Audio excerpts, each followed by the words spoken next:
tetapi juga kita akan mengisi dengan hal lainnya, bisa dengan ilmu-ilmu agama, spiritual, yang bermanfaat buat kalian semua. Alhamdulillah, selamat bergabung semuanya. Semoga kalian bisa mengikuti acara ini dengan sebaik-baiknya. Baik, untuk kali ini saya hanya sedikit memberikan gambaran acaranya untuk hari ini apa saja. Yang pertama, kita akan ada pembukaan, kemudian kita akan berikan waktu kepada Ustadz Ja'far untuk memberikan nasihat-nasihat atau memberikan ilmunya kepada kita.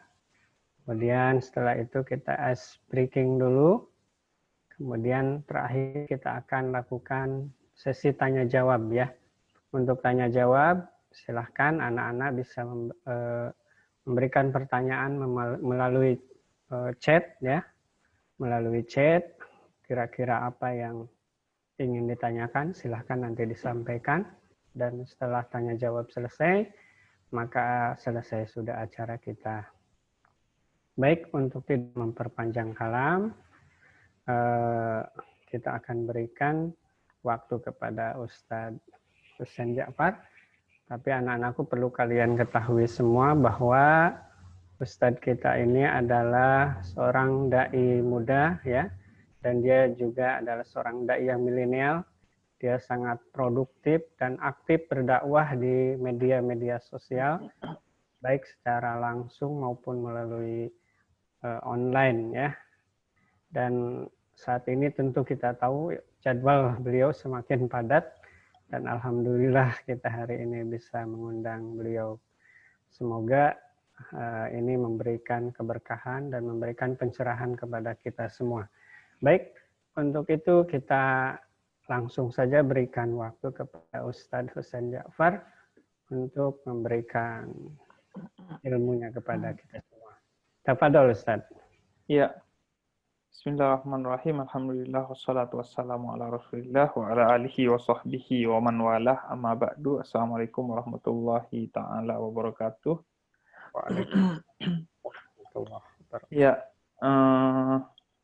terima kasih atas waktu dan undangannya kepada Yayasan Amal Khair Yasmin dan semua SMA yang tergabung serta anak-anak murid yang juga tergabung dalam acara ini. Senang bisa berada di tengah-tengah kalian untuk kita belajar bersama tentang tema yang telah diberikan dan kita sepakati pada hari ini, yaitu Islam cinta bagi generasi milenial. Nah, sebelumnya saya minta untuk betul-betul disimak, dan tadi sudah ada yang pegang ballpoint sama kertas, jadi dicatat juga, karena yang mau saya sampaikan ini core of the core, intinya inti dari Islam itu sendiri, sehingga penting sekali ini buat teman-teman. Karena memang Islam itu ya intinya ini. Jadi kalau yang tentang hal ini yang akan saya sampaikan ini kalian pegang, insya Allah kalian akan jadi muslim yang sejati, sekaligus akan mendapatkan keselamatan kelak di akhirat dengan masuk surga bersama Rasul, dinaungi cahaya Allah Subhanahu wa Ta'ala. Jadi ini core of the core, intinya inti dari agama Islam itu sendiri. Nah, ketika seseorang memasuki gerbang keislaman, maka dia memulai dengan bersyahadat tentang keesaan Allah Subhanahu wa Ta'ala dan kenabian serta kerasulan Muhammad Shallallahu Alaihi Wasallam. Nah, yang pertama kali harus dipahami adalah tentang Allah dan Nabi Muhammad itu sendiri. Karena syahadat itu dan Islam secara keseluruhan itu yang paling dasar adalah mengenal. Sehingga ketika Allah katakan di dalam Al-Quran, wa ma khalaqtul jinna wal insa illa liya'budun, tidak aku ciptakan jin dan manusia kecuali untuk beribadah kepadaku. Dalam riwayat Ibnu Abbas, liya'budun itu ditafsirkan sebagai liya'rifun. Tidak aku ciptakan jin dan manusia kecuali untuk memahami aku. Agar apa? Agar keislaman dengan segala ibadah yang dilakukan itu dilakukan dengan kesadaran. Dengan kenal siapa Allahnya dan siapa nabinya. Karena segala ibadah, kalau tidak dilandaskan dengan pengetahuan tentang siapa yang disembah dan mengikuti siapa, maka dia akan menjadi sesuatu yang tidak bermakna. Karena dia diikuti secara buta saja. Seperti seperti seekor bebek yang mengikuti mereka yang di depannya tanpa kenal, akhirnya ya mengikuti saja, dia tanpa tahu ini tujuannya kemana, bagaimana cara mengikutinya dengan benar, dan lain sebagainya. Karena itu banyak di antara orang-orang Islam yang dia sangat keren ibadahnya. Sholat subuh berjamaah, sholat duhur, sholat asar di masjid, sholat maghrib, sholat isya bersama tadarusnya di musola.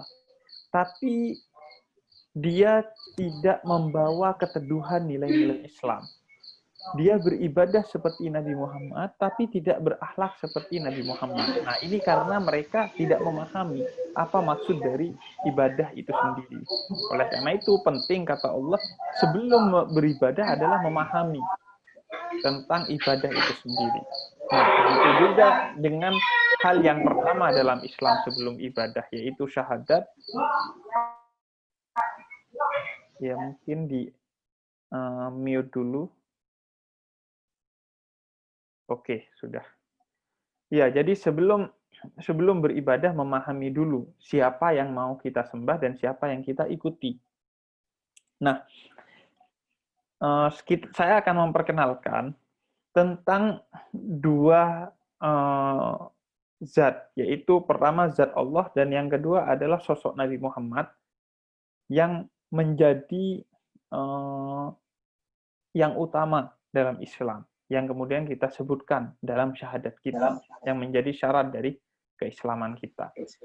Yang pertama adalah Allah Subhanahu wa Ta'ala. Allah itu memperkenal, kita ini tidak akan bisa mengenal Allah dari diri kita sendiri. Dalam salah satu perkataannya, Sayyidina Ali katakan ketika ditanya, bagaimana engkau mengenal Allah, wahai Ali? Maka kemudian Sayyidina Ali mengatakan, araftu rabbi bi rabbi. Saya itu mengenal Allah dari Allah. Nggak mungkin kita bisa mengenal Allah dari diri kita sendiri. Karena Allah itu maha luas. Seperti kita melihat cahaya yang sangat terang benderang, kita itu tidak akan bisa melihatnya. Yang bisa kita lakukan adalah mencari informasi dari Allah itu sendiri tentang siapa sih Allah itu. Maka Allah memperkenalkan dirinya dengan banyak sekali sifat yang kemudian dirangkum oleh para ulama menjadi 99 nama dan sifat Allah yang kita kenal sebagai Asmaul Husna, yang biasanya ada di halaman pertama Al-Quran. Nah, dari 99 nama Allah itu yang paling disukai oleh Allah Subhanahu wa Ta'ala adalah dua nama yang kemudian diabadikan dalam Bismillahirrahmanirrahim. Setiap kita mau melakukan apa saja, kata Nabi, awali dengan mengatakan atau menyebut nama Allah yang Ar-Rahman dan Ar-Rahim. Terlebih ketika kita mau memulai ibadah kita seperti membaca Al-Quran. Mulai dengan Bismillahirrahmanirrahim. Nah, Ar-Rahman dan Ar-Rahim itu dua sifat utama Allah Subhanahu wa Ta'ala. Nah, apa artinya? Ar-Rahman itu maha pengasih dan Ar-Rahim itu maha penyayang. Akar katanya satu, yaitu rahmat. Rahmat itu adalah cinta. Sehingga Allah yang pertama kali dan utama ingin memperkenalkan dirinya sebagai Tuhan yang maha cinta. Itulah nama yang paling diinginkan oleh Allah. Yang maha cinta. Sehingga kemudian bukan hanya nama dan sifatnya yang penuh cinta, namun Allah katakan di dalam Al-Quran, kataba rabbukum ala nafsihir rahmah. Semua ketetapannya Allah itu juga ditetapkan atas dasar cinta, kata Allah di dalam Al-Quran. Segala sesuatunya. Itu Allah putuskan atas dasar cinta. Bukan atas dasar kemarahan, bukan atas dasar dendam, bukan atas dasar, bahkan bukan atas dasar keadilan. Kadang beberapa hal Allah putuskan tidak adil, tapi tidak adil bukan kepada manusianya, tapi kepada dirinya sendiri. Yang seharusnya manusia ini seharusnya dimasuki neraka, kadang Allah gak masukkan neraka. Karena Allah melihat ada satu amalan yang dia lakukan begitu tulus, begitu penuh dengan cinta kasih, sehingga kemudian Allah relakan dia masuk surga. Berapa banyak orang yang diperlakukan seperti itu oleh Allah nantinya kelak di akhirat. Misalnya, dikatakan ada satu orang wanita pelacur yang seumur hidup dia melakukan maksiat kepada Allah. Tapi di akhir hidupnya, dia memberi minum seekor anjing yang kehausan. Akhirnya dikatakan oleh Nabi, dia masuk surga. Padahal kalau adilnya, kalau ditimbang, itu kan dosanya lebih berat dari pahalanya. Pahalanya cuma ngasih minum seekor anjing. Tapi dia dimasukkan oleh Allah ke dalam surganya. Jadi semua ketetapannya Allah didasarkan kepada cinta, bukan kepada yang lainnya. Misalnya, salah satu contoh yang lain. Ada orang yang begini, orang yang masuk surga itu tidak akan pernah turun ke neraka, walau sampai kapanpun. Tapi orang yang di neraka, kata Allah suatu hari, kalau dosanya sudah bersih, nanti akan dinaikkan ke surga. Ini kan karena cintanya Allah kepada makhluknya. Sehingga yang di atas, yang sudah enak, gak akan diturunkan jadi gak enak. Di surga itu walaupun kita sudah melakukan hal-hal yang dilarang oleh Allah karena hukum itu sudah tidak ada, maka gak apa-apa. Gak akhirnya jadi masuk neraka. Misalnya, di surga orang yang melakukan maksiat, tidak sholat, apakah akan turun ke neraka? Enggak. Tapi di neraka, orang yang sudah dibersihkan dosanya oleh Allah akan dinaikkan ke surga. Ini karena rasa cintanya Allah kepada makhluknya. Di antara contoh ketetapan lain dari Allah yang didasarkan atas dasar cinta sebagai pembuktian bahwa semua keputusan Allah itu dilakukan atas dasar cinta. Orang yang nggak nyembah Allah sekalipun, bahkan bukan yang tidak beragama Islam ya, orang yang nggak punya agama, kemudian nggak menyembah Allah Subhanahu wa Ta'ala, bahkan nggak percaya bahwa bumi dan alam semesta ini ada penciptanya, itu orang itu tetap diberi rezeki oleh Allah Subhanahu wa Ta'ala. Misalnya, saya pernah ditanya itu, Habib, orang yang ateis itu akan jomblo seumur hidup apa enggak sih? Soalnya kan jodoh di tangan Tuhan.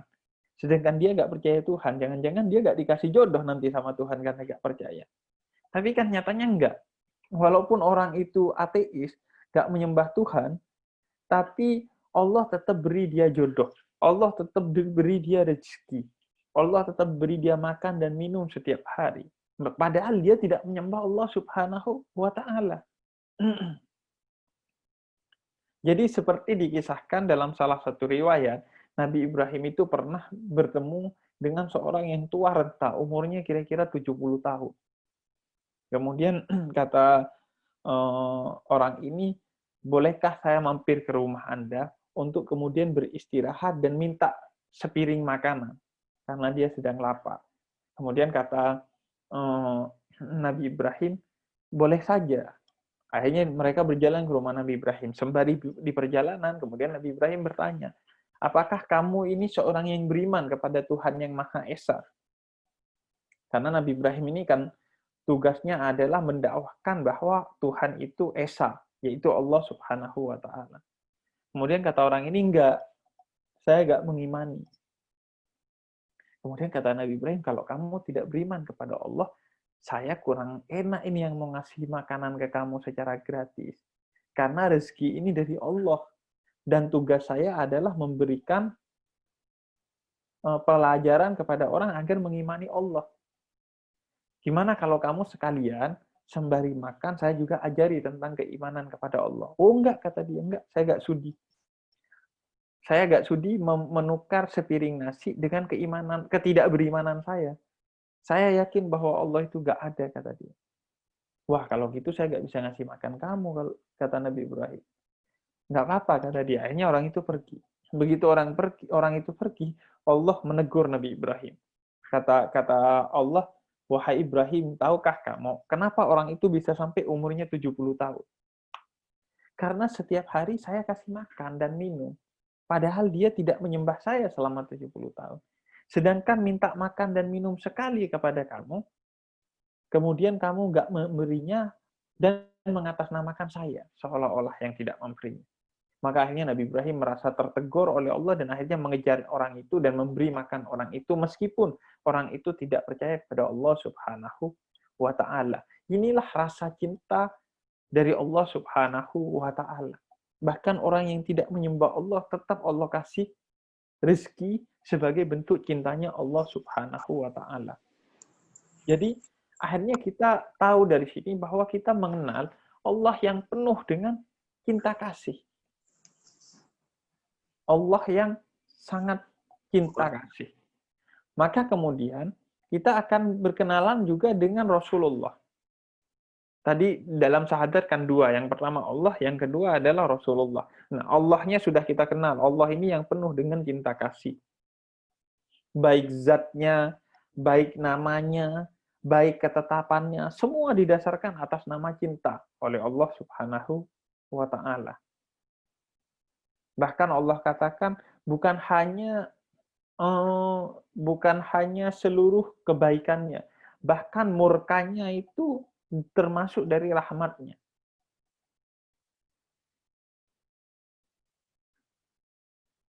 Allah katakan inna rahmati taghlibu ghadabi. Sesungguhnya murkaku itu diliputi oleh rahmatku.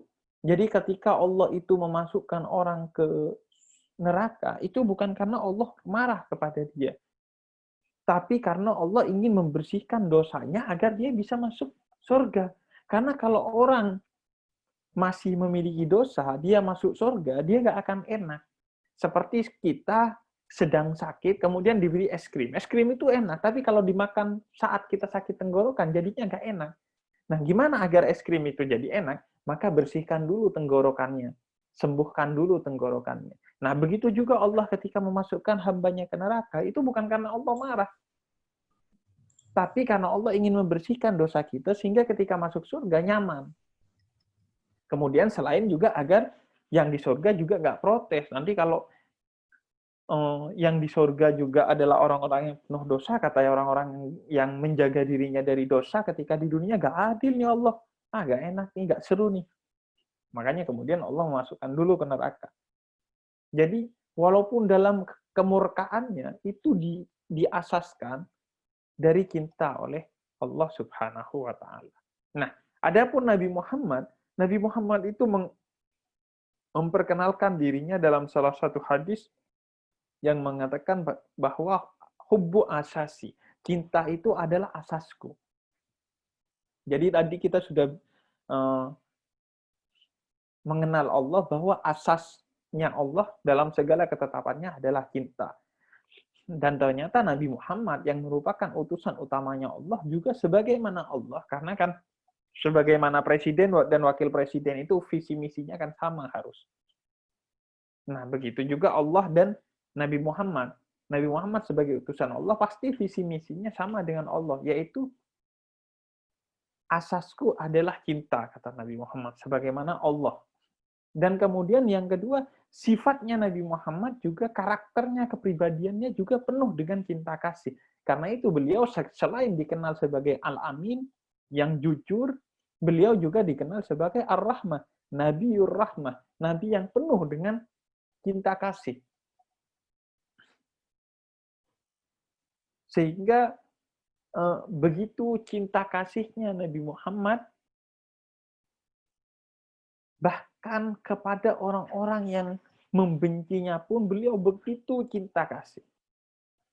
Pernah Misalnya yang salah satu kisah yang paling populer adalah ketika Nabi Muhammad ke Thaif. Ketika Nabi Muhammad ke Thaif itu dilempar batu, diludahi, dihina, tapi Nabi Muhammad membalas semuanya itu dengan doa. Padahal kata Jibril, Nabi Muhammad, kalau Nabi berkenan, saya akan angkat 2 gunung, saya akan suruh malaikat penjaga gunung itu mengangkat 2 gunung untuk ditindihkan kepada orang-orang yang membenci Nabi Muhammad itu di Thaif, yang sampai melempar batu ke Nabi Muhammad. Kata Nabi Muhammad, enggak. Saya mendoakan semoga mereka suatu hari bertobat, dan kalau mereka tidak bertobat, semoga mereka melahirkan anak-anak dan cucu-cucu yang nantinya ikut di jalan Allah. Jadi orang yang membencinya aja dicintai. Karena itu kata Nabi Muhammad, akhlak yang teragung adalah kepada mereka yang tidak berakhlak kepada kamu. Cinta yang paling suci adalah kamu mencintai orang yang membenci kamu. Karena dengan kamu mencintai orang yang membenci kamu, yang pertama, cintanya kamu akan semakin terasah. Bukan hanya mencintai orang yang mencintai dia, karena kalau membalas cinta dengan cinta itu biasa, itu namanya jual beli. Tapi kalau membalas benci dengan cinta, itu baru yang sejati. Kemudian yang kedua, kalau kita membalas orang yang membenci kita dengan cinta, maka cinta yang ada dalam diri kita itu akan tertular kepada dia. Akan membuat dia malu. Iya, saya membenci dia, padahal dia mencintai saya. Akhirnya dia berubah. Jadi ada nilai dakwahnya juga di dalamnya. Nah, itulah yang dilakukan oleh Nabi Muhammad. Sehingga misalnya, ada seorang Yahudi suruhannya Abu Sufyan yang dikasih job desk oleh Abu Sufyan setiap hari, pokoknya kalau ada Nabi Muhammad lewat di depan tempat kamu nongkrong, ludahi dia. Oh siap, kata dia, dikasih duit sama Abu Sufyan. Setiap hari diludahi Nabi Muhammad. Tapi Nabi Muhammad sama sekali nggak pernah membalas atau sekedar merubah raut mukanya menjadi kayak marah gitu, nggak ada. Biasa saja Nabi Muhammad itu, kayak yang nggak diludahi. Sampai akhirnya suatu hari Yahudi itu mengalami rasa sakit. Dia sedang sakit gitu, demam di rumahnya dan nggak bisa keluar. Akhirnya Nabi Muhammad lewat di depan tempat biasa dia nongkrong, kemudian nanya, ini mana Yahudi yang biasanya meludahi saya ini? Kok nggak ada? Kemudian kata para sahabatnya, dia sedang sakit. Wah, kalau gitu antarkan saya ke rumahnya. Saya mau menjenguk dia. Wah, bingung sahabat ini. Orang yang biasa meludahi Nabi kok malah dijenguk. Akhirnya Nabi membelikan beberapa jenis buah dan kemudian dibawa untuk menjenguk orang itu. Kemudian diketok pintu rumah orang Yahudi itu. Orang Yahudi itu nanya dalam keadaan sakit dan terkapar di ranjangnya. Siapa di luar? Kemudian kata Nabi Muhammad, Muhammad bin Abdullah. Wah, kata orang Yahudi, ini siapa ya? Orang selain Muhammad Rasulullah itu, yang namanya Muhammad bin Abdullah. Karena kalau Muhammad yang itu nggak mungkin dia ke sini untuk jenguk saya. Pasti yang lain ini, karena kalau yang Muhammad bin Abdullah yang itu, yang selalu saya ludahi, pasti nggak akan jenguk saya. Dia pikir-pikir, nggak ada lagi orang yang namanya Muhammad bin Abdullah. Akhirnya, wah berarti ini Muhammad bin Abdullah yang itu. Pasti dia akan marah-marah, akan bilang, rasain kamu sakit, makanya jangan ngeludahin saya, dan lain sebagainya. Akhirnya kemudian dari balik pintu orang Yahudi itu tanya, apa yang ingin kamu lakukan ke rumah saya? Kemudian kata Nabi Muhammad, saya mendengar kamu sakit dan saya ingin menjenguk dan membawakan buah ini untuk kamu. Akhirnya dibuka pintunya, ternyata beneran Nabi Muhammad membawa buah dan diberikan kepada orang itu. Kemudian Yahudi itu langsung menangis, memeluk Nabi Muhammad, dan dia bersyahadat, asyhadu an la ilaha illallah wa asyhadu anna Muhammadar Rasulullah. Jadi, karena kebencian itu dibalas dengan cinta, akhirnya malah membuat seorang Yahudi itu bertaubat. Dan akhirnya memeluk Islam. Jadi itulah keagungan cinta yang dimiliki oleh Nabi Muhammad. Sehingga Nabi Muhammad itu dikenal sebagai Nabiur Rahmah. Nabi yang penuh dengan cinta kasih. Sebagaimana Allah Subhanahu wa Ta'ala. Nah, dari sini kita akhirnya mengenal bahwa Allahnya itu yang maha cipta. Dan Nabinya juga Nabi yang penuh dengan cinta kasih. Bahkan begitu cintanya Allah kepada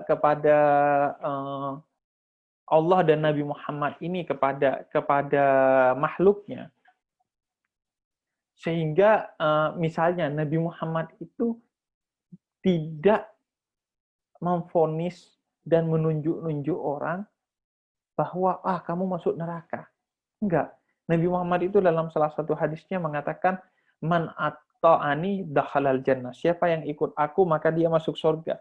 Tapi waman asani, kata Nabi Muhammad, faqad aba. Siapa yang enggak ikut aku berarti dia enggak ikut aku. Jadi Nabi Muhammad enggak bilang yang enggak ikut aku masuk neraka. Enggak.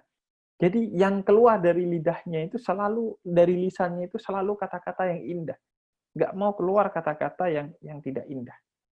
Bahkan raut mukanya pun dijaga. Nabi Muhammad ini pernah didatangi oleh seorang nenek tua yang cinta kepada Nabi Muhammad dan membawakan anggur yang dia kumpulkan dari anggur-anggur yang jatuh di perkebunan.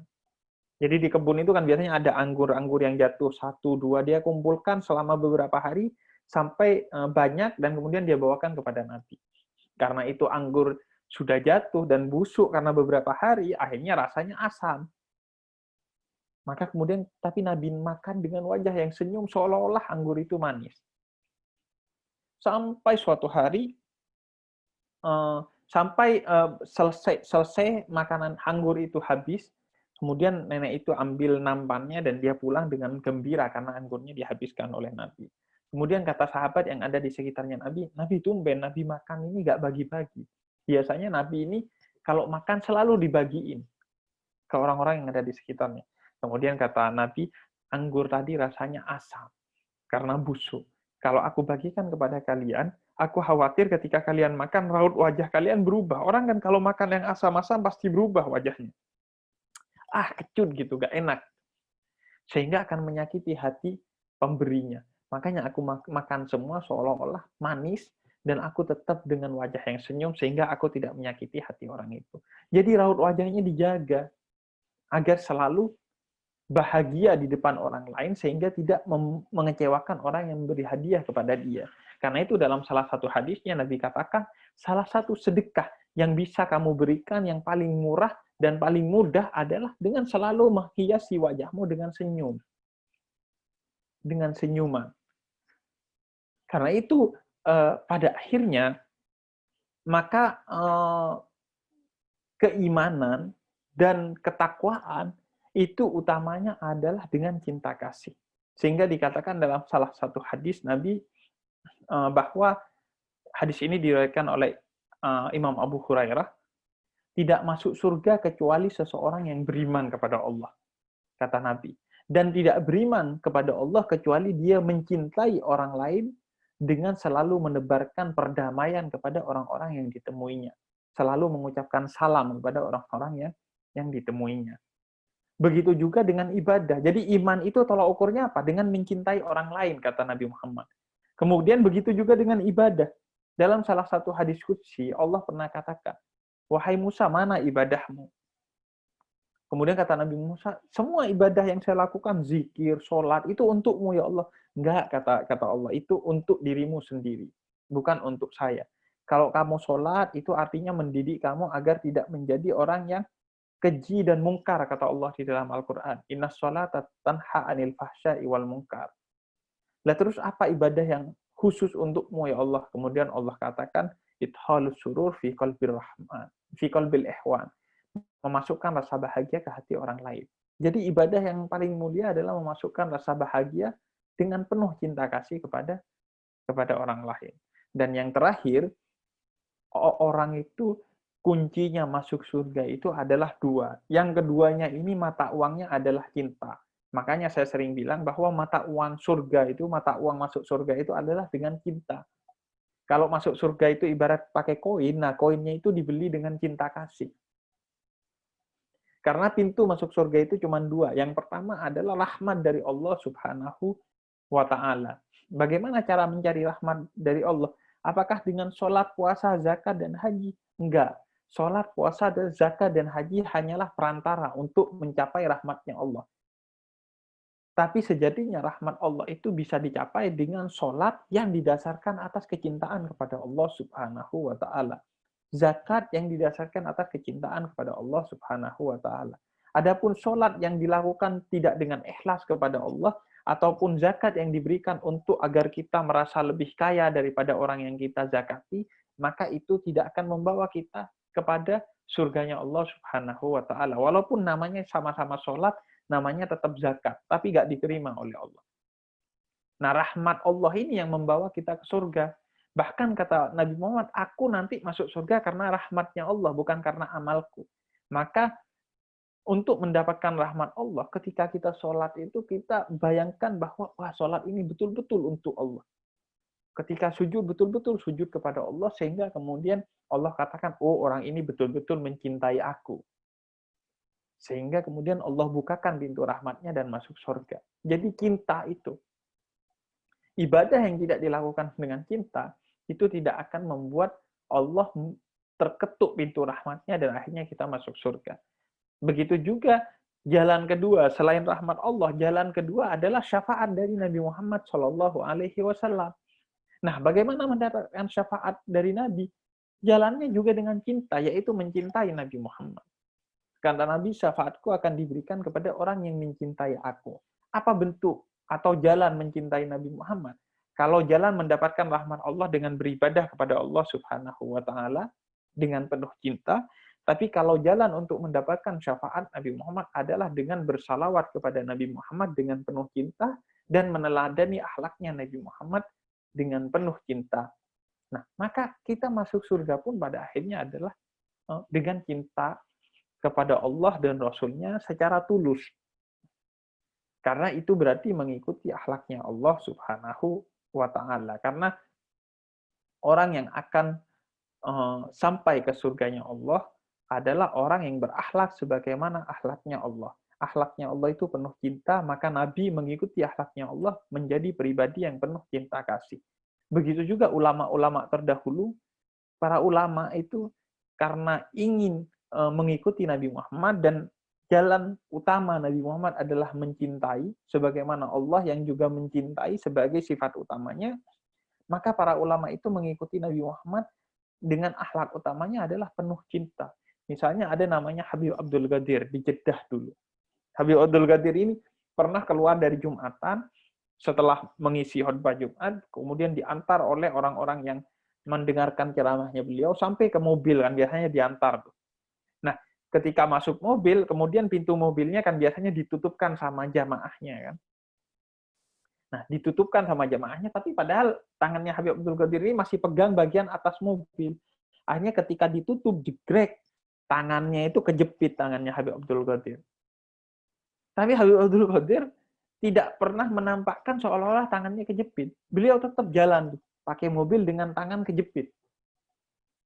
Akhirnya sampai di setelah 1 kilometer mungkin gitu, kemudian kata Habib Abdul Qadir, berhenti wahai supir, berhenti. Dan kenapa Habib? Ya, saya mau buka pintu dulu, karena tangan saya kejepit tadi. Jadi tangannya lebam itu kejepit. Kemudian kata supirnya, kenapa nggak bilang dari tadi Habib? Oh enggak, kalau saya bilang tadi, maka orang-orang yang nutupin pintunya, dia tahu bahwa yang bikin kejepit tangan saya adalah mereka. Sedangkan mereka sangat mencintai saya. Sehingga kalau mereka tahu mereka bikin tangan saya kejepit, padahal niatnya membantu, pasti mereka kecewa, sedih. Nah, saya nggak mau mereka itu sedih. Makanya saya seolah-olah tadi nggak kejepit tangan saya. Mengikuti Nabi Muhammad yang tidak mau nenek tua yang memberikan anggur itu kecewa, walaupun anggurnya tidak manis, penampakan wajahnya Nabi Muhammad seolah-olah anggur itu manis. Nah, maka kita yang mau mengikuti Nabi Muhammad, yang itu adalah mengikuti Allah Subhanahu wa taala, tidak ada cara lain kecuali menjadi pribadi yang penuh cinta kepada orang lain. Cinta kepada sesama, cinta kepada orang tua, cinta kepada binatang, cinta kepada tumbuhan, cinta kepada bahkan orang yang tidak mencintai kita. Nah, tentu ini bukan perkara yang mudah, karena itu perlu belajar sedikit demi sedikit. Bagaimana cara menumbuhkan cinta sedikit demi sedikit? Carilah objek-objek cinta. Nah, kepada orang tua, lakukanlah hal-hal yang penuh dengan cinta kepada dia. Carilah juga objek-objek untuk kita cintai. Misalnya, merawat tumbuhan dengan penuh cinta. Misalnya, melihara kucing, kemudian penuh cinta kepada dia. Latihan menjadi pribadi yang penuh cinta. Cari tuh hal-hal yang bisa membuat kita penuh cinta. Oh, saya suka kucing. Kalau saya merawat kucing, maka saya akan begitu mencintai dia. Maka carilah kucing, kemudian kamu rawat dengan penuh cinta. Oh, saya suka ikan cupang yang cowok nih. Saya akan bisa merawat dia dengan penuh cinta karena saya cinta kepada ikan cupang. Maka rawat ikan cupang. Oh, saya senang tumbuhan nih. Maka rawat tumbuhan dengan penuh cinta. Belajar sedikit demi sedikit untuk mencintai. Di antara juga bentuk cinta itu adalah membantu orang lain. Sebisanya orang yang sedang membutuhkan kita bantu dia. Oh, nggak bisa bantu dengan uang, bantu dengan tenaga. Oh, nggak bisa bantu dengan tenaga, minimal dengan senyuman. Oh, nggak bisa bantu dengan senyuman, ya udah minimal jangan mengganggu orang lain. Itu bentuk cinta yang paling rendah. Minimal jangan ngerepotin orang lain. Misalnya kalau bisa ngambil makan sendiri, ngapain minta orang tua yang ngambilin? Kalau bisa melakukan sesuatu sendiri, ngapain nyuruh orang lain untuk melakukannya bagi kita? Itu minimal bentuk cinta yang terendah. Nah, dengan begitu, maka insya Allah kita dijamin surganya oleh Allah Subhanahu wa Ta'ala. Karena kenapa? Karena penuh cinta. Nah, saya dulu tuh di pesantren gitu. Saya tuh di pesantren punya adik kelas. Ketika saya SMA, saya punya adik kelas. Untuk apa? Untuk saya menumbuhkan rasa cinta kasih kepada orang lain. Saya membantu dia belajar, saya membantu segala urusan dia. Agar apa? Saya belajar untuk menjadi pribadi yang penuh cinta. Nah, teman-teman, sebaiknya seperti itu. Carilah objek untuk kita memberikan cinta yang tulus kepada dia. Nggak mesti manusia, bisa bentuknya binatang, bisa bentuknya tumbuhan, karena cinta itu adalah inti dari ajaran Allah Subhanahu wa Ta'ala. Sebagaimana dikatakan oleh Sayyidina Ja'far As-Shadiq, salah satu cicitnya Nabi Muhammad, bahwa apalagi Islam itu kalau bukan cinta. Semuanya dalam Islam itu adalah cinta. Kita disuruh zakat, agar apa? Agar kita belajar mencintai orang lain. Kita disuruh sholat. Sholat itu apa? Untuk menghilangkan rasa iri, hasud, dengki, keji kepada orang lain. Inna sholata tanha 'anil fahsya'i wal munkar. Kita suruh puasa. Kenapa kita suruh puasa? Karena kata Nabi, karena puasa itu akan menyebabkan kamu merasakan cosplay jadi orang miskin. Nah, kalau sudah kamu tahu rasanya beratnya orang lapar, maka kamu tidak akan membiarkan orang lain kelaparan. Jadi semua dari ajaran Islam itu adalah ajaran untuk menumbuhkan rasa cinta kasih yang tulus di dalam hati kita. Maka bukan seorang muslim kalau dia masih cuman sholat, puasa, zakat, haji, tapi tidak penuh cinta hatinya. Seorang muslim adalah seorang yang menjalankan semua ajaran Islam dengan hati yang penuh cinta. Jadi itu sebagai pembelajaran bagi kita di pagi hari ini, bahwa mumpung kita ini, teman-teman ini masih generasi milenial, karena perkara cinta ini mudah diomongkan, sulit untuk dijalankan. Wah, bayangin, ada orang yang ngata-ngatain kita, ada orang yang ngambil duit kita, suruh dicintain. Waduh, itu pasti bukan perkara mudah itu. Nah, itu tidak bisa dilakukan. Di dalam agama Islam kita diajarkan untuk melakukan riyadhah. Jadi kayak sabar, kemudian tawakal, itu gampang diucapkan. Menjadi pribadi yang penuh cinta itu gampang yang diucapkan, tapi sulit dijalankan. Karena itu dia butuh riyadhah. Riyadhah itu adalah latihan. Dan sebaik-baiknya latihan adalah dilakukan sedari kecil. Sedari muda. Nah, kalau kayak saya, Pak Sulis, Pak Sujana, ini kalau belajar cinta sudah harus ekstra tenaganya. Karena tidak lagi muda. Ibarat pohon itu kalau cabangnya masih kecil itu gampang mau dibengkokin ke sana kemari. Nah, kalau Pak Sujana, Pak Sulis, saya ini kalau dibengkokin sudah patah karena batangnya sudah gede. Kalau dipaksain bengkok jadi patah nantinya. Nah, karena itu teman-teman yang masih milenial ini, kunci agar sukses di dunia dan di akhirat adalah menjadi pribadi yang penuh cinta. Belajar sedikit-sedikit. Yang suka ikan cupang, rawat ikan cupang dengan penuh cinta. Yang suka kucing, rawat kucing dengan penuh cinta.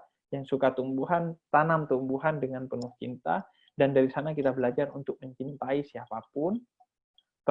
Dan jangan lupa mencintai orang tua, teman, dan semua yang ada di sekitar kita. Lakukan dan perlakukan semua dengan cinta. Nggak rugi.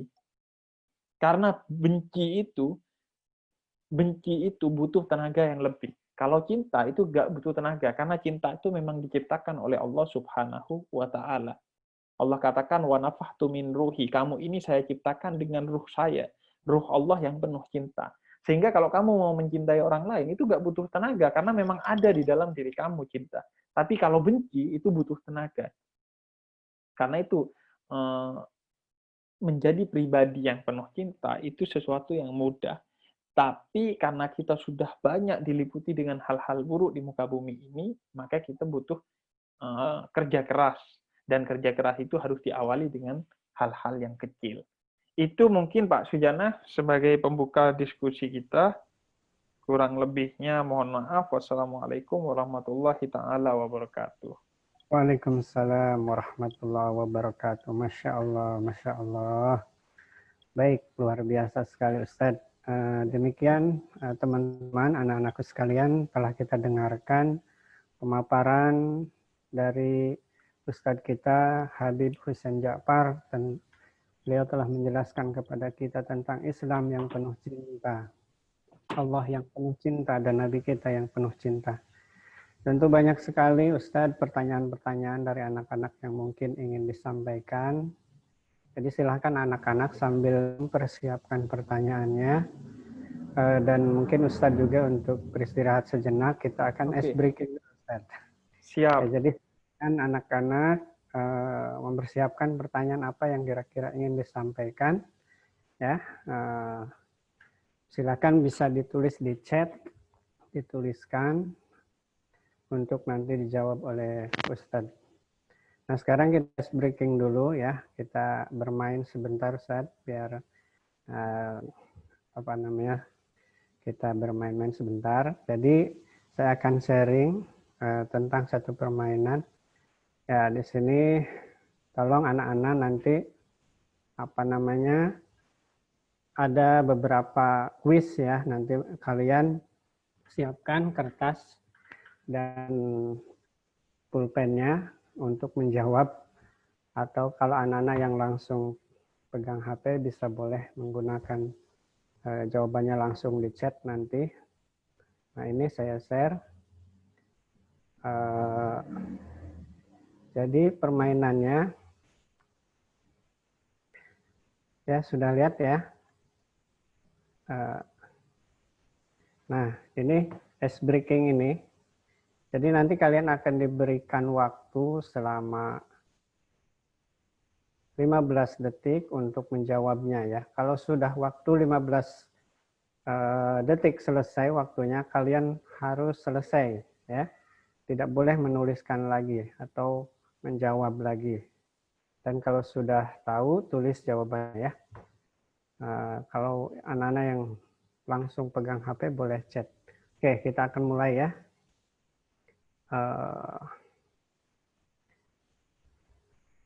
Siap-siap, waktunya hanya 15 detik saja. Oke, menebak hewan ya. Silakan, waktunya mulai berjalan. Ini ciri-cirinya. Padang rumput, berekor panjang, herbivora, Australia, melompat. Nah, hewan apa gerangan? Ya, waktunya habis. Selesai. Kalian sudah memberikan jawabannya. Oke, ada di antara kalian yang sudah tahu jawabannya apa? Padang rumput, berekor panjang, herbivora, Australia, melompat. Adakah di chat yang sudah menjawab? Silakan, kalau ada, kita lihat chatnya.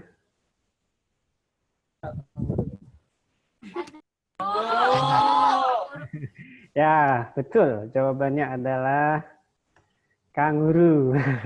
Kalau betul, nilainya 10 ya. Yang salah,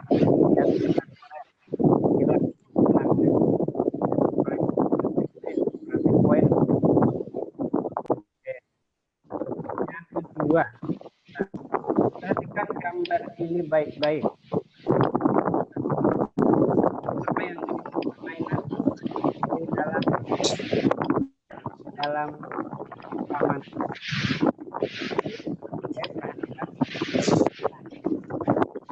Perhatikan.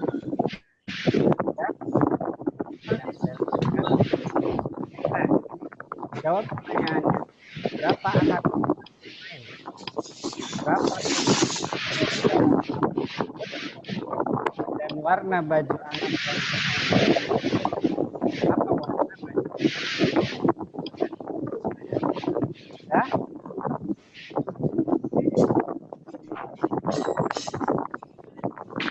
Gimana? Jawabannya?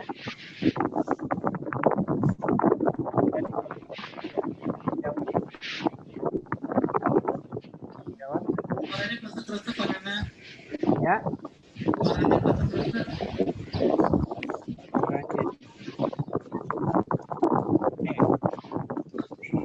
Sudah ketemu jawabannya? Apa kira-kira nomor 1, berapa anak yang bermain?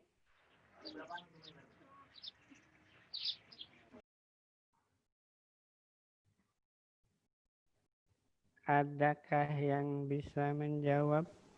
Berapa anak bermain? 3, oke. Coba kita lihat ya. Terus berapa kucing yang ada? 2.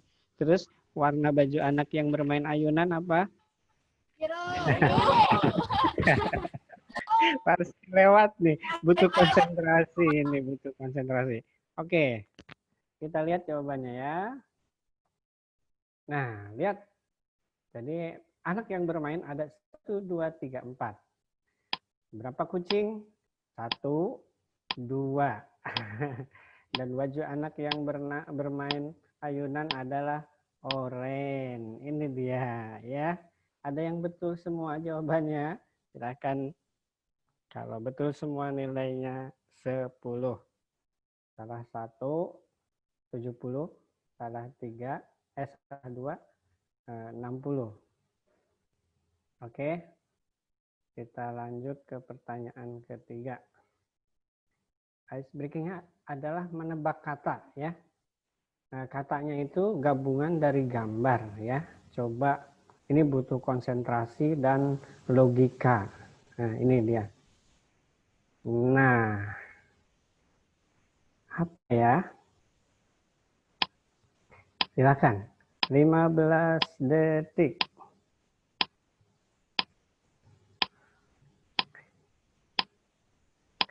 Apa kira-kira?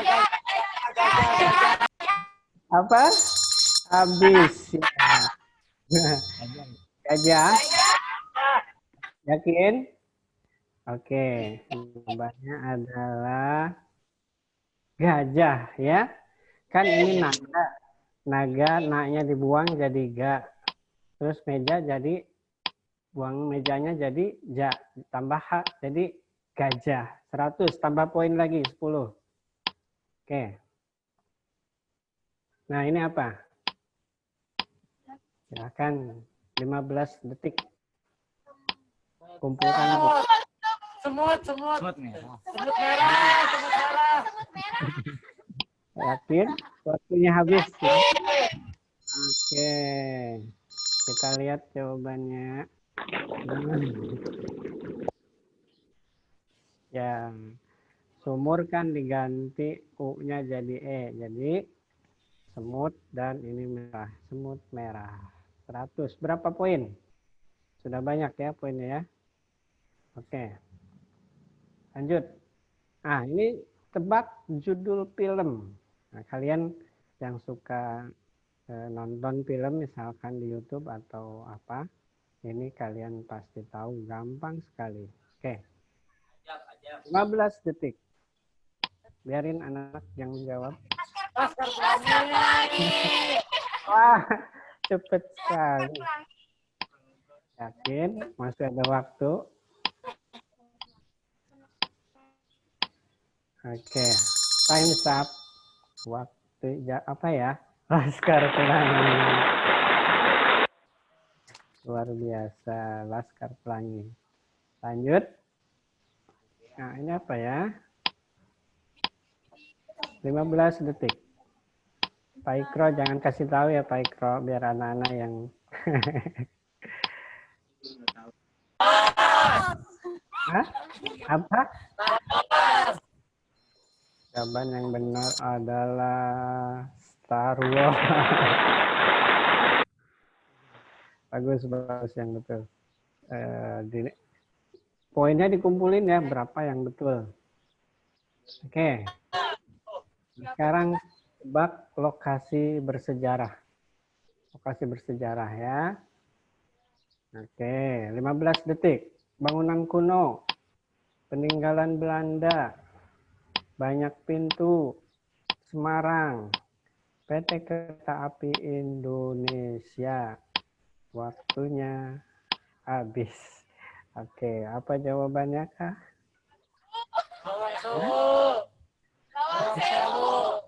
Yes. Pinter, Lawang Sewu. Oke, lanjut. Nah, ini lokasi wisata dunia. Apa ya? Oke, 15 detik.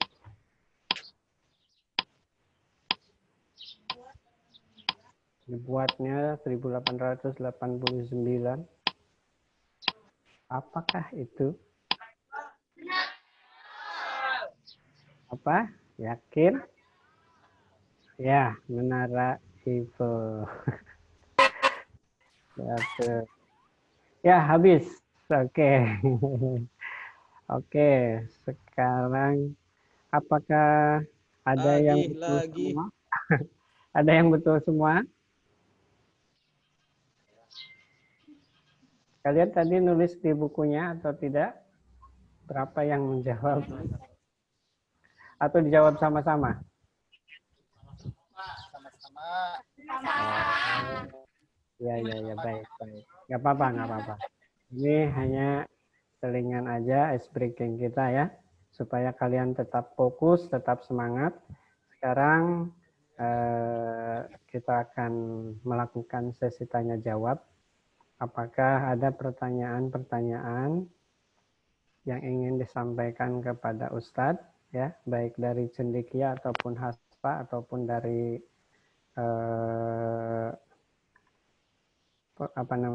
rumah yatim? Silahkan, saatnya.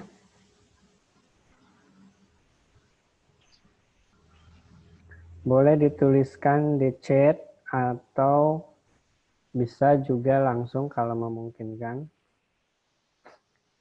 Ya, atas nama mungkin ini dari Mas Liah ya, Haspa. Oke. Saya lihat di kolom chat ada yang dari Haspa ingin bertanya. Ya, apa yang ingin ditanyakan? Mas Liah, mana Mas Liah? Silakan, boleh maju ke depan kalau ingin bertanya langsung. Ayo segera. Sayang sekali ya kalau kalian tidak bertanya dan tidak memanfaatkan waktu ini dengan sebaik-baiknya. Ya, silakan. Dari cendekia juga kalau ada yang ingin bertanya, siap-siap saja. Oke, mungkin ini Ustaz. Jadi di Haspa langsung saya bacakan di chat.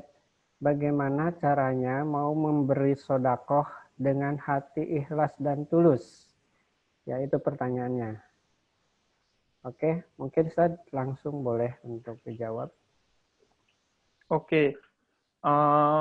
Pertama ya, ikhlas itu di dalam Al-Quran dijelaskan bukan berarti diberikan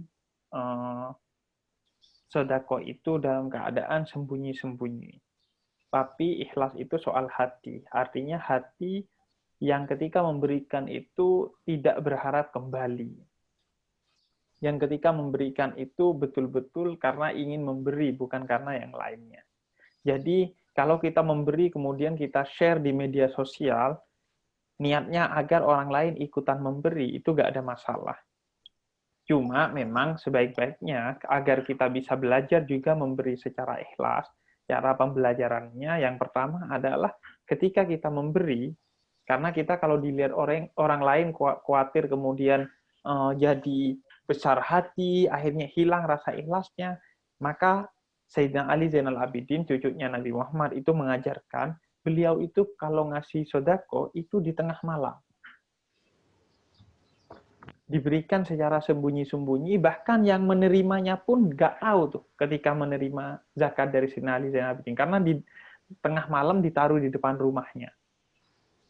Sehingga yang menerima paginya menerima udah nggak ada, yang ngasih siapa nggak tahu tuh.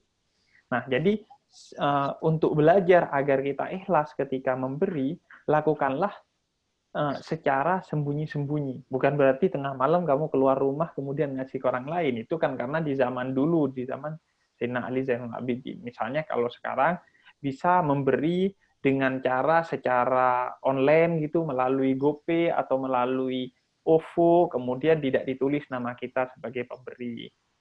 Kemudian ya berbagai cara lah, sekiranya tidak dilihat oleh orang lain, sehingga kalau udah tidak dilihat orang lain, maka kita terdidik untuk ya sudah berarti tidak bisa disombongin ke siapa aja, sehingga kita akan ikhlas ketika memberi kepada orang lain. Kemudian yang kedua, cara belajar kemudian agar kita bisa bersedekah dengan ikhlas, harus dengan kesadaran bahwa sedekah kita itu bukan pemberian, tapi memang kewajiban yang harus kita keluarkan. Jadi di setiap harta kita itu ada hak orang lain. Sehingga ketika kita memberi, sebenarnya kita adalah mengeluarkan harta yang memang menjadi hak orang lain. Nah, dengan pengetahuan tentang itu, kita insya Allah akan terhindarkan dari rasa sombong atau rasa-rasa yang membuat kita tidak ikhlas. Karena itu memang haknya orang lain kok, bukan punya kita. Allah cuma nitipin lewat kita untuk diberikan kepada orang lain. Kemudian yang ketiga, sadari bahwa kalau kita ikhlas, kata Allah, maka Allah akan gantikan dengan 10 kali lipat, kata Nabi Muhammad. Jadi ketika kita tidak ikhlas, kita itu sebenarnya sudah rugi 2 kali. Yang pertama rugi duit yang kita berikan atau barang yang kita berikan. Kemudian yang kedua, rugi karena tidak akan mendapatkan balasan apa-apa. Maka kalau kita ingin dapatkan balasan 10 kali lipat, maka kita harus memberikannya dengan ikhlas. Nah, pengetahuan tentang itu penting bagi kita. Agar apa? Agar kemudian ya sudah kita ayo coba nih ikhlas.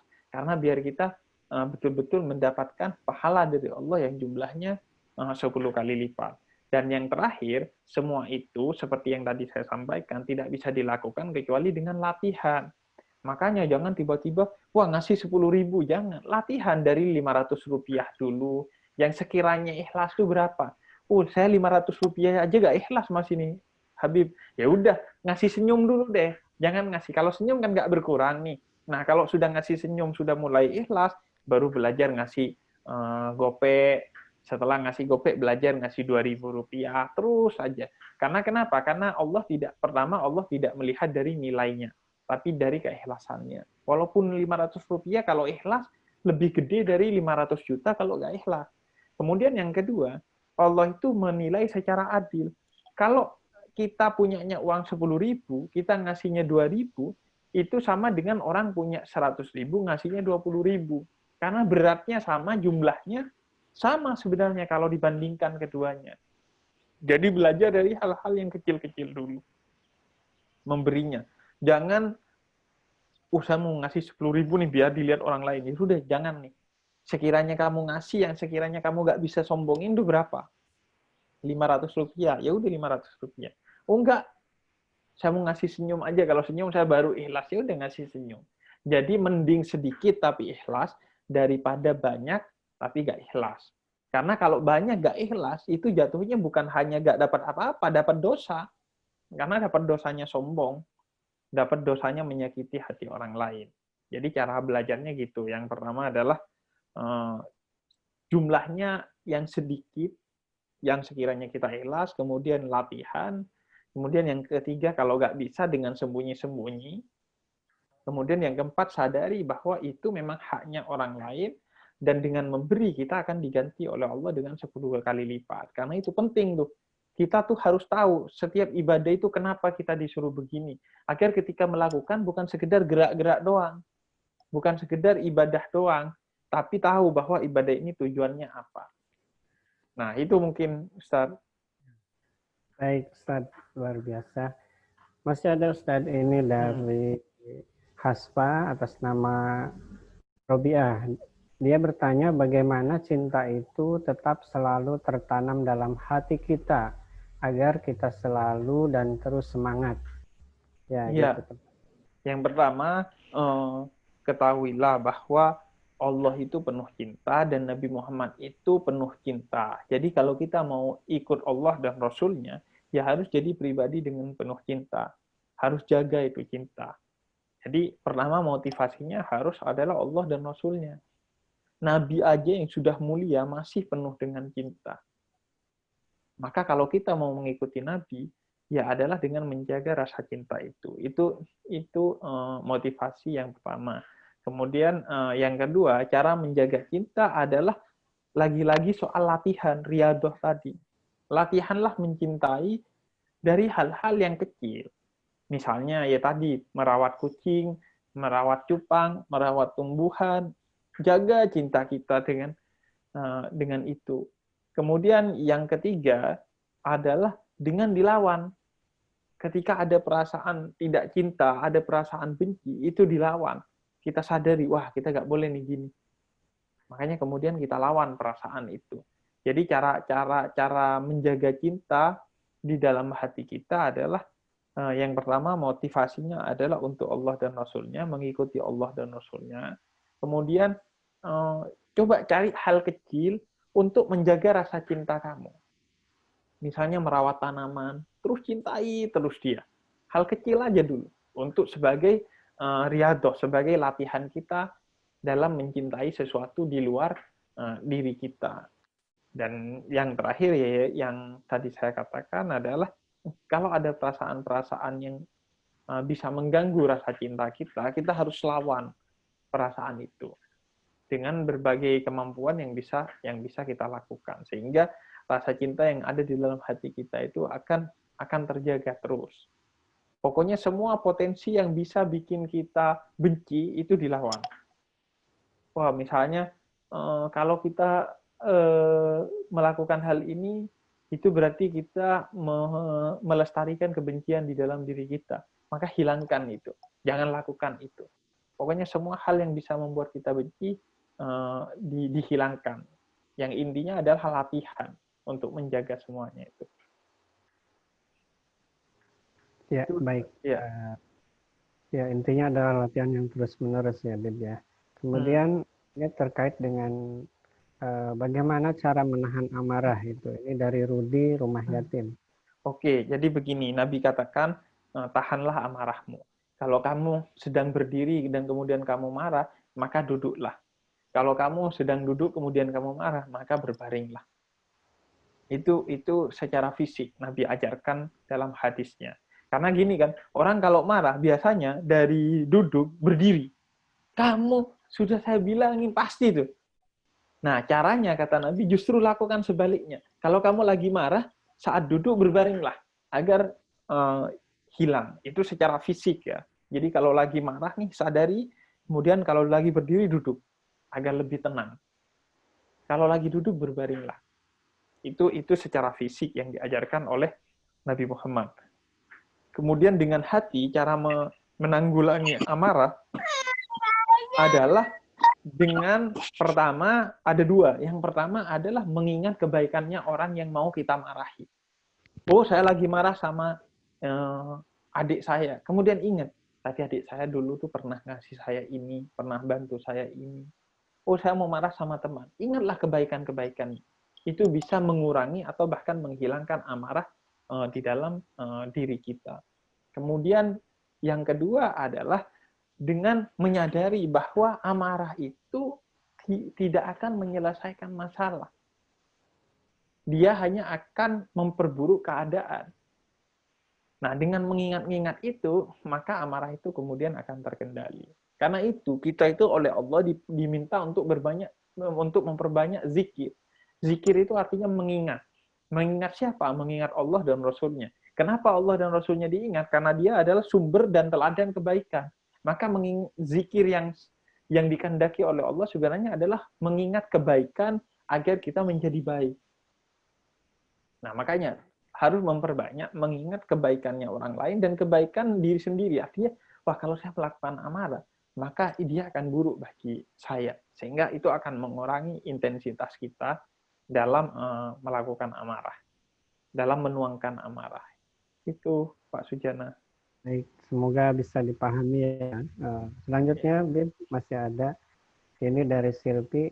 Bagaimana tips agar kita dapat mencintai diri sendiri sebelum mencintai orang lain? Dan kenapa kita harus beriman kepada Allah dan mencintainya? Nah, jadi 2 pertanyaan. Iya. Ya, bagaimana tips agar kita mencintai diri sendiri sebelum mencintai orang lain? Karena gini, kamu harus tahu bahwa cara mencintai orang lain yang paling utama belajarnya adalah dengan mencintai diri sendiri. Bohong kalau ada orang bisa mencintai orang lain tanpa dia lebih dulu mencintai diri sendiri. Bohong.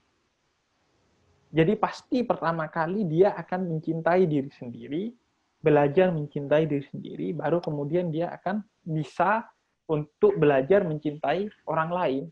Maka cara atau tips mencintai diri sendiri sebelum orang lain itu sebenarnya nggak perlu tips, karena pasti setiap orang akan lebih mencintai diri sendiri ketimbang orang lain. Nah, kemudian bagaimana cara mencintai diri sendiri?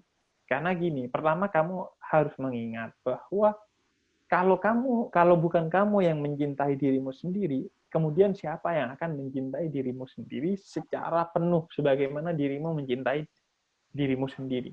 Nggak ada. Walaupun orang tua mencintai kita, itu tidak akan lebih besar kecintaannya dari kecintaan kita kepada diri kita sendiri. Cuma harus dibedakan, cinta kepada diri sendiri ini bukan berarti ego.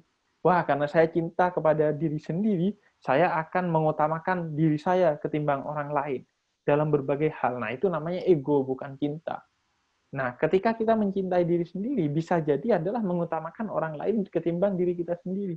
Karena saya cinta kepada diri saya dan saya ingin masuk surga, maka saya mengutamakan memberi kepada orang lain ketimbang saya makan sendiri semua uang atau makanan yang saya miliki. Itu namanya mencintai diri sendiri. Nah, yaitu cara kemudian mencintai diri sendiri adalah pertama, kalau bukan kita yang mencintai, nggak akan ada yang lebih mencintai kita ketimbang diri kita sendiri. Kemudian yang kedua, Allah yang menciptakan kita begitu mencintai kita, sehingga kita itu diberi semua nikmat oleh Allah. Maka cara kemudian kita mencintai diri sendiri adalah dengan mengingat Allah yang menciptakan kita itu dengan sangat cinta kepada kita. Maka salah satu bentuk syukur yang paling utama kepada kita adalah mencintai diri kita sendiri. Itu yang terpenting. Kemudian kenapa kita harus beriman kepada Allah dan mencintainya? Pertama, karena mencintai Allah dan beriman kepada Allah adalah jalan untuk menyelamatkan kita di dunia dan di akhirat. Tadi dikatakan dalam hadis Nabi, kalau kamu ingin masuk surga dan selamat di dunia, itu adalah dengan beriman kepada Allah dan mencintai. Kemudian yang kedua, karena itu bentuk syukur. Sayyidah Aisyah pernah bilang begini, Nabi kamu ini kan sudah pasti masuk surga. Kenapa sih masih sholat sunnah? Kenapa nggak sholat wajib aja? Kemudian kata Nabi, karena aku ingin menjadi abdan syakura, hambanya yang bersyukur. Jadi kemudian bagaimana cara mensyukuri nikmatnya Allah dengan beriman dan mencintai Allah Subhanahu wa Ta'ala. Itu sudah watak manusia, bahwa dia akan berterima kasih kepada apapun atau siapapun yang memberikan kebaikan kepada dia. Nah, salah satu bentuk syukur atas nikmat yang diberikan Allah adalah dengan beriman kepada Allah dan mencintainya. Jadi, beriman kepada Allah dan mencintai Allah itu adalah pertama untuk menyelamatkan diri kita di dunia dan di akhirat.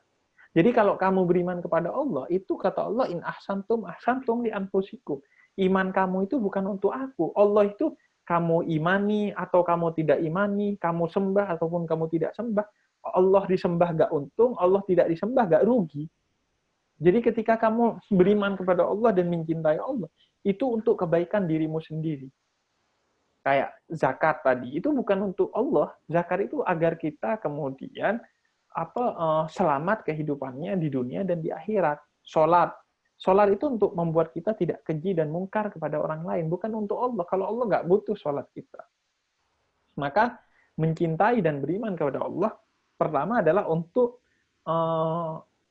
menyelamatkan diri kita di dunia dan di akhirat. Kemudian yang kedua adalah sebagai bentuk syukur rasa terima kasih kepada Allah. Kita pada orang tua saja yang melahirkan kita, kita berterima kasih dengan berbakti kepada orang tua.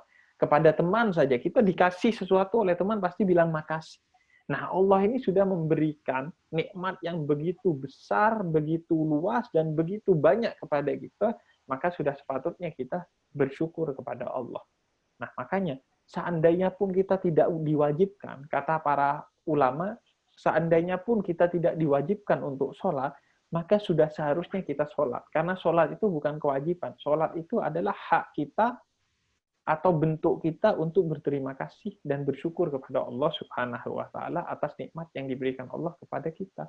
Dan bayangin itu dikit banget loh. Dari 24 jam total sholat kita itu 5 kali. Kalau rata-rata 5 menit, nggak nyampe setengah jam. Jadi Allah kasih waktu kepada kita 24 jam, itu 23,5 jam itu untuk kita. Allah yang ngasih waktu kepada kita 24 jam itu cuma minta setengah jam.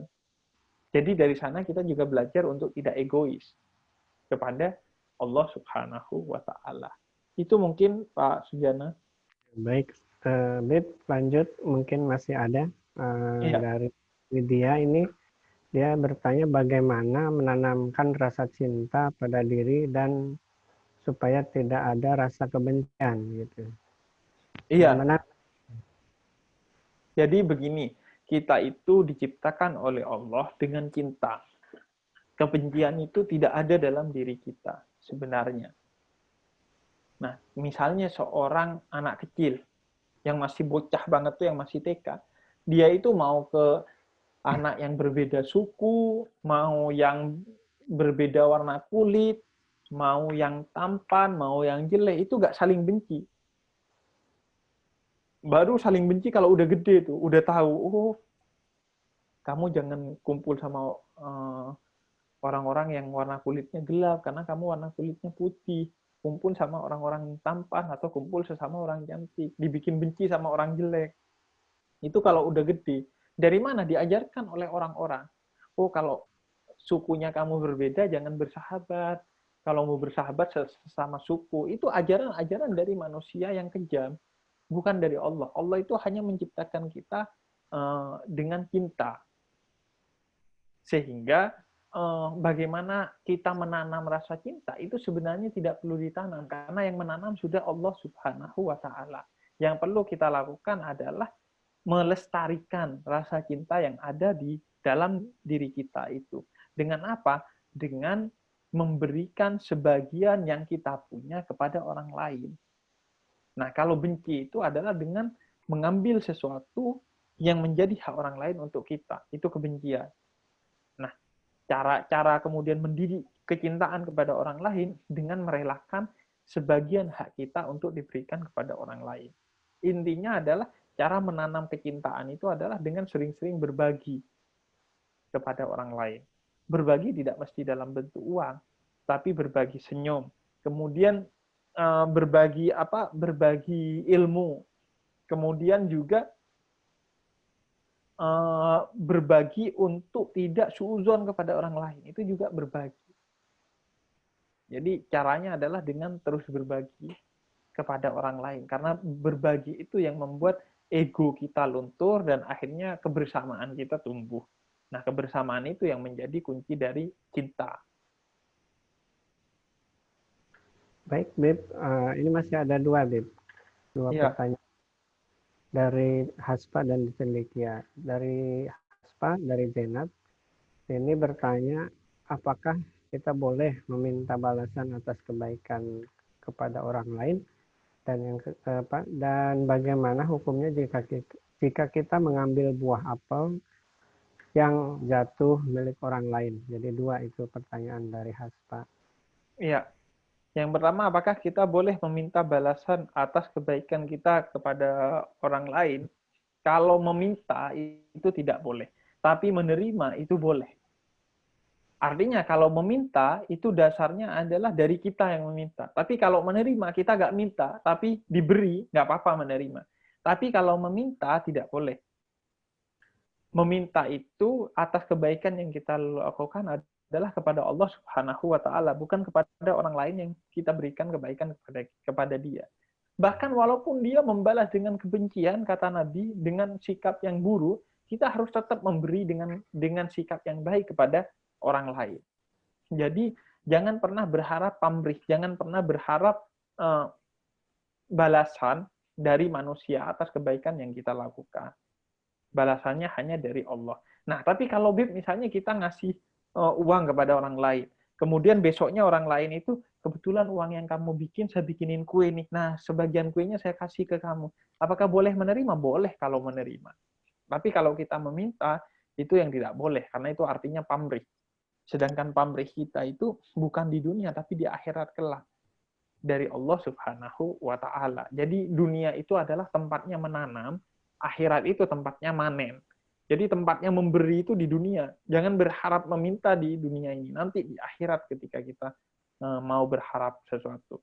Kemudian bagaimana hukumnya jika kita mengambil buah apel yang jatuh milik orang lain? Tetap apel itu mau yang jatuh atau masih yang gantung, itu tetap haknya orang lain, sehingga kita dilarang untuk mengambil. Yang kemudian diperbolehkan untuk mengambil jika misalnya ada buah apel, nah cabangnya itu ada yang masuk ke rumah kita, ada kemudian yang bersihin daun-daun yang jatuh di rumah kita, pekarangan rumah kita itu kan kita. Nah, kita itu berhak atas buah apel itu. Tapi kalau di pekarangannya orang lain, mau masih gantung atau jatuh, itu tetap dosa. Kayak saya dulu misalnya di pesantren, itu banyak teman-teman yang bilang, saya nggak nyuri mangga, cuman saya makan mangga. Jadi dimakan tanpa dipetik sama dia. Dimakan, kan buahnya tuh ada yang sampai bawah. Nah, itu yang masih di pohon, itu dimakanin sama dia. Nah, itu namanya mengakali agama. Nah, itu namanya ngakalin itu. Itu sama saja. Akal-akalan jadinya. Ya, ini terakhir satu lagi ya. Jadi dari Oji Cendikia, bagaimana cara kita menahan hawa nafsu dari perbuatan yang tidak baik? Ya, ini silakan. Iya. Cara menahan hawa nafsu dari perbuatan yang tidak baik adalah pertama, dengan menjauhkan diri kita dari segala kemungkinan perbuatan-perbuatan yang tidak baik. Sampai jarak yang sangat jauh. Makanya Allah katakan, bukan hanya jangan berzina, tapi la taqrabu zina, jangan dekati zina. Kemudian Nabi ajarkan, berkumpullah dengan orang-orang soleh. Kumpul dengan orang-orang baik, agar kamu jauh dari segala hal-hal yang bisa membuat kamu terjebak dalam keburukan yang diakibatkan oleh nafsu. Jadi pertama, jauhi semua sumber-sumber keburukan itu. Semua sumber-sumber yang membuat kita naik hawa nafsunya. Jauhi aja, karena manusia ini gampang lalai. Maka agar terjamin tidak lalai adalah dengan jauh dari segala hal yang memungkinkan kita untuk lalai. Teman ngajakin bolos nih, ya kita jauh-jauh dari hal-hal seperti itu. Karena bolos itu akan menjadi titik awal untuk kemudian akhirnya kita bolosnya melakukan hal-hal yang tidak baik. Jadi segala kemungkinan yang membuat kita buruk, jauhi. Teman juga begitu. Teman yang bisa membawa kita kepada keburukan, kita jauhi. Pokoknya kumpul dengan orang-orang yang baik. Agar kita juga ikutan baik. Kayak kamu kalau kumpul sama orang jual parfum, walaupun kamu nggak beli parfum, minimal ikut wanginya dapat. Nah, itu yang pertama. Kemudian yang kedua adalah mendekatkan diri kepada Allah Subhanahu wa ta'ala dan Rasul-Nya. Sebaik-baiknya teman adalah Allah dan Rasul-Nya. Dengan apa? Dengan memperbanyak ibadah dan memperbanyak sholawat kepada Nabi Muhammad. Karena yang menjaga hati kita, yang punya singgasana hati kita itu, kata Nabi Muhammad, adalah Allah. Jadi, mendekatkan diri kepada Allah dan Rasul-Nya dengan zikir dan sholawat, dengan ibadah, itu cara terbaik untuk menghilangkan nafsu dalam diri kita untuk melakukan perbuatan yang tidak baik. Jadi, caranya adalah kumpul dengan sesama orang baik, jauhi orang-orang yang tidak baik atau segala sesuatu yang tidak baik, dan kemudian memperbanyak kedekatan kita kepada Allah dan Rasul-Nya dengan apa? Yang simpel-simpel aja. Jaga sholatnya sama jaga sholawatnya. perbanyak sholawat kepada Nabi Muhammad, dan jangan sampai tinggalkan sholat kita. Itu saja sudah akan sangat menjaga diri kita dari nafsu. Karena ingat, ibadah yang paling pertama itu adalah memerangi diri sendiri. Sebelum kita beribadah, semuanya itu harus mengkondisikan hati kita agar terjauhi dari nafsu. Itu mungkin Ustadz. Ya, baik. Terima kasih sekali Ustadz Hussein Ja'far.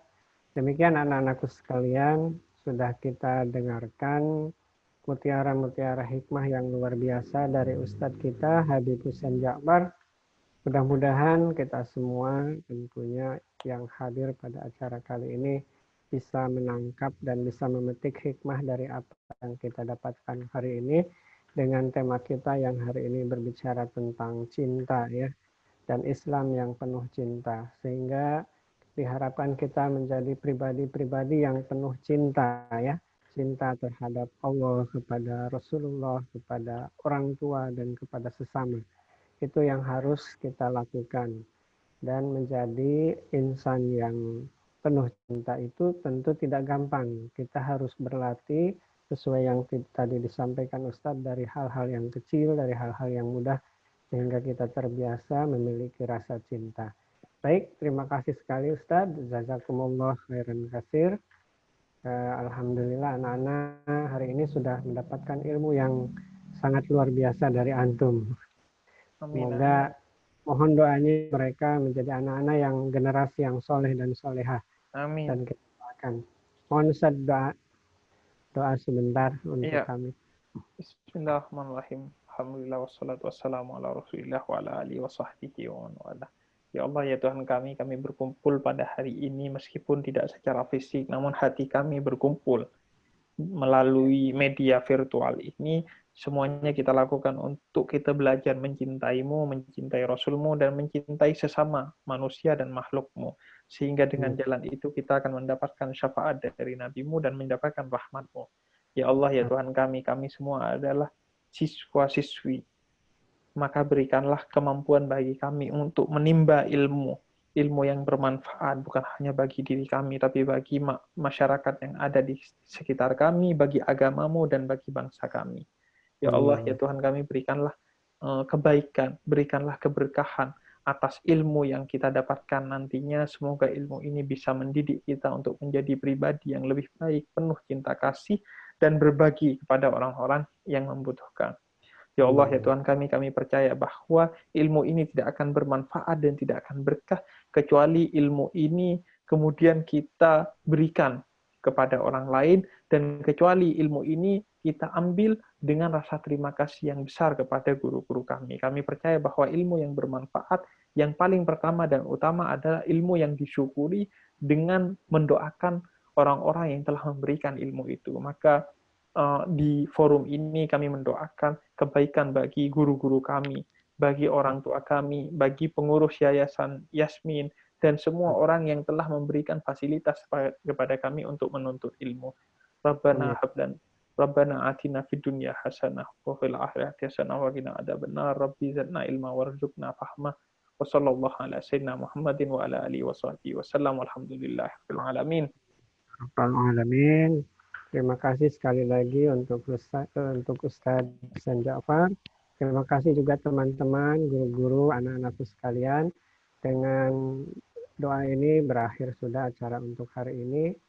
Mudah-mudahan kita bisa dipertemukan kembali di acara Meet the Expert berikutnya, tentu dengan tokoh yang berbeda.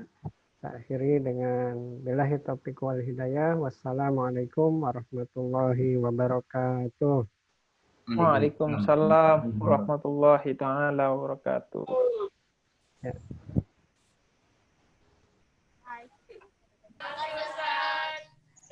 Terima kasih anak-anak. Ya. Terima kasih. Terima kasih Mas Hussein. Terima kasih Pak Sulis, semoga Ya. bermanfaat. Amin, amin. Sampai ketemu nanti ya. Mohon tidak bosan untuk kita repoti terus, insya Allah. Enggak, insya Allah. Siap Ya. Pak Sulis. Makasih Pak Nana. Oke. Ya, Pak Ikra. di Cendikia dan semua, Pak Husen, apa namanya, Ade Hasim, makasih Pak Ade Hasim, Pak Rijal, Pak Nanda yang sudah gabung. Ya, silakan teman-teman boleh meninggalkan Zoom ini ya. Terima kasih semuanya, Pak Ade Hasim, Pak Harkaman, Pak Fikro, dan semua guru, apa namanya, anak-anak semuanya. Ya, Pak Nana. Makasih, Pak Nana. Ya, dah.